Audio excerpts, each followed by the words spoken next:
বন্ধুদের সাথে ছিলাম আমি। এতক্ষণ ধরে?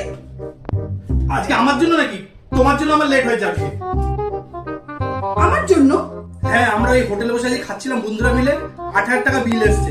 যখন বিল দেওয়ার সময় হয়েছে সবাই মোবাইল বের করে মোবাইলের মধ্যে নিজের বউয়ের ছবি লাগিয়ে দিয়েছে। বলছে যার বউ বেশি সুন্দর হবে সে নাকি আজকে বিল দেবে। সবাই বলছে যে তোর বউ বেশি সুন্দর। আমি বলেছি আমি দিতে পারবো না বাবা, আমার কাছে হবে না। তোমার তো মনেই হয় আমি সুন্দর না। আমি কি করবো, আমার কাছে টাকা ছিল না। কত টাকা লাগবে তোমার? 8,000 টাকার বিল ছিল, আমার কাছে 3,000 টাকা ছিল, আমি 3,000 টাকা দিয়ে দিয়েছি। 5,000 টাকা এখনো বাকি, ওরা ওখানে বসে আছে।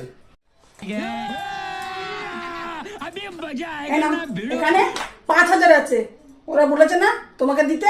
না, ওদের মুখে ছুঁড়ে মারবে টাকাটা। এখনই যাচ্ছি আমি, সালাদের মুখে মেরেই আসবো বিলটা। তার আমি আসছি। ভাই আসছি আমি, টাকা জোগাড় হয়ে গেছে। আজকে বাংলা না ইংলিশ খাবো, কি মজা। Women.